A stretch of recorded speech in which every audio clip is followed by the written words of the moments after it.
BZ ગ્રુપના કૌભાંડ મામલે સીઆઈડી ક્રાઇમની મોટી કાર્યવાહી। અત્યાર સુધીમાં મુખ્ય એજન્ટ્સ અને કમિશન એજન્ટ સહિત કુલ 6 લોકોની ધરપકડ। કેટલાક સબ એજન્ટ ઓફિસ સ્ટાફ તરીકે કામ કરતા હતા। મયુર દરજી, વિશાલ ઝાલા, રાહુલ રાઠોડ, સંજય પરમાર, અંકિત સિંહ અને રણવીર સિંહ ચૌહાણની સીઆઈડી ક્રાઇમે ધરપકડ કરી। 2016 થી પોન્જી સ્કીમ ચાલતી હોવાનું તપાસમાં સામે આવ્યું। 2020માં સમગ્ર ગુજરાતમાં ઠગાઈની જાળ બિછાવી હતી। હિંમતનગર, અરવલ્લી અને મહેસાણા સહિતના વિસ્તારોમાં ઓફિસ હતી। 20 થી 25 ઓફિસ ખોલી રોકાણ કરાવાતું હતું। કૌભાંડી ભૂપેન્દ્ર ઝાલાના ઘરે TV9 ગુજરાતી પહોંચ્યું। હિંમતનગરમાં બીઝેડ ગ્રુપના સંચાલક ભૂપેન્દ્રસિંહ ઝાલાના ઘરે સુમસામ માહોલ છે। ભૂગર્ભમાં ઉતરી ચૂકેલા ભૂપેન્દ્ર ઝાલાના ઘરના દરવાજાઓને બંધ કરી દેવાયા। ભૂપેન્દ્રસિંહના પરિવારજનો પણ ઘરે હાજર ન જોવા મળ્યા। હિંમતનગરના ઝાલાનગર ભૂખિયાડેરા ગામનો વતની છે ભૂપેન્દ્રસિંહ। તેના ઘરની બહાર મોંઘીદાટ ગાડીઓ પાર્ક કરેલી જોવા મળી। સૂત્રોના મતે બીઝેડ ગ્રુપનો સંચાલક ભૂપેન્દ્રસિંહ મોંઘીદાટ કારનો શોખીન। ગામ આસપાસમાં અન્ય પણ મિલકતો ખરીદી હોવાની ચર્ચા। બાયડના એમએલએ ધવલસિંહ ઝાલાએ જ કર્યા કૌભાંડીના 2 મોઢે વખાણ। બીઝેડ ગ્રુપ એજ્યુકેશન કેમ્પસ લોકાર્પણ સમયનો વિડીયો સામે આવ્યો। વાયરલ વિડીયોમાં ધારાસભ્ય ધવલસિંહ બીઝેડ ગ્રુપના ભૂપેન્દ્રસિંહ ઝાલાના વખાણ કરતા જોવા મળ્યા। ભૂપેન્દ્રસિંહ ઝાલાની કાર્યશૈલીને એમએલએ ધવલસિંહે વખાણી, જોકે TV9 વાયરલ વિડીયોની પુષ્ટિ નથી કરતું। વિડીયોમાં ધારાસભ્ય ધવલસિંહે કહ્યું કે 1 ના 2 અને 2 ના 4 કેવી રીતે થાય તે ભૂપેન્દ્રસિંહને સારું આવડે છે। જેને રૂપિયા ડબલ કરતા આવડે તે બધું જ કરી શકે। સોશિયલ મીડિયામાં વિડીયો વાયરલ થતા ધવલસિંહ સામે પણ અનેક સવાલ ઉઠ્યા। 1 ના ડબલ કરી આપવાના સપના બતાવતો ભૂપેન્દ્ર ઝાલા ધરપકડથી બચવા ફરાર। ભૂપેન્દ્ર ઝાલા વિદેશ ફરાર થયાનું નજીકના સૂત્રોનો દાવો। મધ્યપ્રદેશ થઈ નેપાળ તરફ ભાગ્યો હોવાની નજીકના વર્તુળમાં ચર્ચા। નેપાળ અથવા માલદીવમાં ભૂપેન્દ્ર ઝાલા છુપાયાની પણ આશંકા। સરકારી કર્મચારી સહિતના યુવાનો બન્યા છે ભૂપેન્દ્ર ઝાલાના આસિસ્ટન્ટ। સીઆઈડી ક્રાઇમની કાર્યવાહી બાદ બીઝેડ ગ્રુપના એજન્ટો પણ ભૂગર્ભમાં। મર્સિડીઝ કાર ગિફ્ટમાં મેળવનાર બંને એજન્ટ ગાયબ થયા। પ્રાંતિજ, તલોદ, મોડાસા, હિંમતનગર સહિતના શાખાઓના એજન્ટ સંચાલક ગાયબ થતા રોકાણકારોની ચિંતા વધી। સીઆઈડી તપાસમાં પૂછપરછ થવાના ડરે રોકાણકારોએ પણ મૌન ધારણ કર્યું। અધિકારી કર્મચારીઓ નામ જાહેર થવાના ડરે ચૂપ। કરોડોની છેતરપિંડી કરનારા બીઝેડ ગ્રુપે અમરેલીમાં પણ લોકોને છેતર્યા હોવાની આશંકા। બીઝેડ ગ્રુપની વધુ એક ઓફિસ અમરેલીના રાજુલામાં આવેલી છે। જોકે સીઆઈડી ક્રાઇમની તપાસ બાદ રાજુલાની ઓફિસ બંધ કરી દેવાઈ। બીઝેડ ગ્રુપની તપાસ દરમિયાન સીઆઈડી ક્રાઇમ રાજુલા પણ આવી શકે। બીઝેડ ગ્રુપમાં શિક્ષકો સહિત અનેક લોકોએ નાણાં રોક્યાની શક્યતા। અમદાવાદના દંપતી સામે પાલનપુરમાં વધુ એક પોલીસ ફરિયાદ। નારાયણી બીએડ કોલેજના પ્રમુખે 4 કરોડની ઉચાપતની ફરિયાદ નોંધાવી। ભરત બાંટિયા અને તેની પત્ની પુષ્પાબેન સામે 1 માસમાં જ ઉચાપતની બીજી ફરિયાદ નોંધાઈ। અગાઉ ઉમિયા બીએડ કોલેજના પ્રમુખે પણ 1.5 કરોડની ઉચાપતની ફરિયાદ નોંધાવી હતી। ભાજપ નેતાઓ સાથેના ફોટો બતાવી દંપતી કોલેજ સંચાલકોને વિશ્વાસમાં લીધા।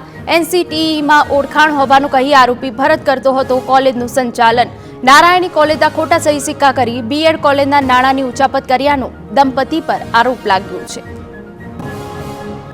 પત્નીને આચાર્ય બનાવી હોદ્દાનો દુરુપયોગ કરવો ભરત બાંટિયાનો ઉદ્દેશ હતો। પુષ્પાબેનની આચાર્યની લાયકાત ન હોવા છતાં આચાર્ય તરીકે બેસાડી ઉચાપત કરી હતી। નારાયણી બીએડ કોલેજમાં રંજનબેન નામની મહિલાનું બેંક એકાઉન્ટ ખોલાવ્યાનો પણ ખુલાસો થયો। અમદાવાદની આરટીઓ કચેરીમાં સતત 3જા દિવસે ધસારો। પોલીસ ડ્રાઈવમાં ઇસ્યુ થયેલા મેમોનું દંડ ભરવા લાંબી લાઈન। ડિટેઇન કરેલા વાહનો છોડાવવા માટે દંડ ભરવા લોકો નોકરી ધંધો મૂકી દંડ ભરવા પહોંચ્યા। સામાન્ય દિવસોમાં આરટીઓ વિભાગ 50 ટોકન ઇસ્યુ કરે છે, જેની સાથે 1000થી વધુ લોકો દંડ ભરવા પહોંચ્યા। આરટીઓ કચેરીમાં 3 માળ સુધી લાઈનો લાગી। લોકોને અગવડતા ન પડે તે માટે આરટીઓ વિભાગે ખાસ વ્યવસ્થા ગોઠવી। મંગળવારે 250થી વધુ ટોકન ઇસ્યુ કર્યા હતા, જ્યારે બુધવારે પણ 500 ટોકન આપ્યા હતા। 2 દિવસમાં આરટીઓ વિભાગ વસૂલી ચૂક્યો છે 27 લાખથી વધુનો દંડ। 5 ટેબલ પર વ્યવસ્થા ગોઠવાઈ છતાં દંડ ભરવા માટે લોકોનો ધસારો યથાવત। જૂનાગઢમાં નાના પીર બાવાએ હરિગીરી અને પ્રેમગીરી વિરુદ્ધ ફરિયાદ નોંધાવી। અનધિકૃત રીતે ધાર્મિક સ્થાનનો કબજો લેવા અને ધાકધમકી આપવા અપશબ્દો બોલવા માટે અંગે ફરિયાદ નોંધાવી। મોટા પીર બાવા બાદ નાના પીર બાવા સર્વ નિર્ણય લઈ શકે તેવો દાવો કર્યો। હરિગીરીની મુશ્કેલીમાં સતત વધારો થઈ રહ્યો છે।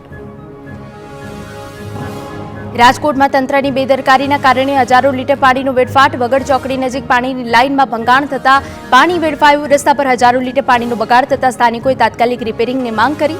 રસ્તા પર નદી વહેતી હોય તેવા દ્રશ્યો સામે આવ્યા. મહીસાગરમાં લુણાવાડાની સોસાયટીમાં પાણીની રેલમછેલના દ્રશ્યો સામે આવ્યા. શિવશક્તિ સોસાયટીમાં પીવાના પાણીના લાઇનમાં લીકેજની સમસ્યા સર્જાઈ. નીચાણવાળા ઘરોમાં પાણી ઘૂસ્યા. અવારનવાર પાણીની રેલમછેલ થતી હોવાનો સ્થાનિકોનો દાવો. અનેકવાર પાલિકાને રજૂઆત કરવા છતાં સમસ્યાનું નિરાકરણ ન આવ્યાનો આક્ષેપ. સુરતમાં સિટીલિંક બસ સર્વિસ ફરી વિવાદમાં આવી. સિટી બસમાં રૂપિયા લઈ ટિકિટ ન આપતા હોવાનો મનપા વિપક્ષના નેતાએ આરોપ લગાવ્યો. સિટી બસનો સ્ટાફ મુસાફરોની ટિકિટ ન આપતા હોવાનો દાવો કર્યો. વિપક્ષ નેતા અને કોર્પોરેટરે સિટી બસમાં મુસાફરી કરી જ્યાં રૂપિયા લઈ ટિકિટ ન આપ્યાનો વિડીયો ઉતારી વાયરલ પણ કર્યો. નેતાઓએ હકીકત ઉજાગર કરવા સામાન્ય મુસાફરોની જેમ બસમાં મુસાફરી કરી. રિયાલિટી ચેક માટે મોં પર દુપટ્ટા બાંધી પૂણા ગામથી અમેઝિયા સુધી બસમાં મુસાફરી કરતા ગેરરીતિ સામે આવી.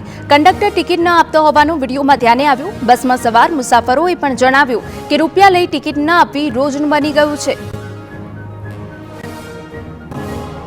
સિટીલિંક બસની એજન્સીથી સુરત મનપાના ટ્રાન્સપોર્ટ ચેરમેન પણ હેરાન. એજન્સી એસએમસી પર હાવી થઈ રહી હોવાનું ટ્રાન્સપોર્ટ ચેરમેને જણાવ્યું. આકાર નામની એજન્સીની મનમાની અને ટિકિટ કૌભાંડ બાબતે પાલિકા કમિશનરને રજૂઆત કરવાની ખાતરી આપી. બસ એજન્સી મામલે ટ્રાન્સપોર્ટ ચેરમેને વધુ ખુલાસા કર્યા. કહ્યું, ગયા મહિને બસ એજન્સીને 92 લાખનો દંડ ફટકારવામાં આવ્યો હતો.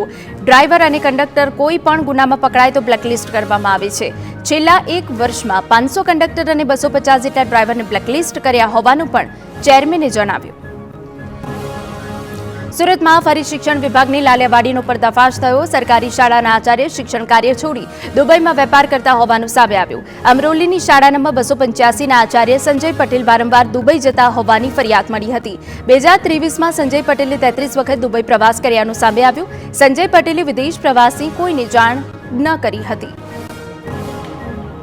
શિક્ષક કે આચાર્ય વિદેશ પ્રવાસ કરે તો ફરજિયાત સંબંધિત અધિકારીને એનઓસી લઈ કરવી પડે છે જાણ. વિવાદ બાદ હરકતમાં આવેલા શિક્ષણ વિભાગે આચાર્યને રૂબરૂ ખુલાસા માટે નોટિસ આપી. આચાર્યની વારંવાર રજા મુદ્દે શાળાના રજિસ્ટરથી લઈ ઓનલાઈન હાજરી સુધીની તપાસ શરૂ કરાશે, જેનો ટૂંક સમયમાં રિપોર્ટ પણ તૈયાર કરાશે. છેલ્લા 1 વર્ષથી વિદેશ રહેતા શિક્ષકોને બરતરફ કરાયા. રાજ્યના શિક્ષણ પ્રધાન પ્રફુલ્લ પાનસેરિયાએ માહિતી આપી કે 60 જેટલા શિક્ષકો છેલ્લા 1 વર્ષથી વિદેશ હતા. વારંવાર સૂચના આપવા છતાં શિક્ષકો શાળામાં હાજર ન થતા કાર્યવાહી કરાઈ. સુરતમાં પણ 2 શિક્ષકો સામે પગલાં લીધા. સુરતના એક શિક્ષક દુબઈ ખાતે વ્યવસાય કરતા હતા. ગાંધીનગરમાં હોમગાર્ડ્સ અને નાગરિક સંરક્ષણ દળનો રમોત્સવ યોજાયો. રાજ્ય કક્ષાના રમોત્સવ બાદ ગૃહ રાજ્યપ્રધાન હર્ષ સંઘવી હસ્તે પ્રારંભ કરાયો. મોટી સંખ્યામાં હોમગાર્ડના જવાનોએ રમોત્સવમાં ભાગ લીધો. રમોત્સવ દરમિયાન બાઇક રેલી સહિત વિવિધ રમતોનું આયોજન કરાયું.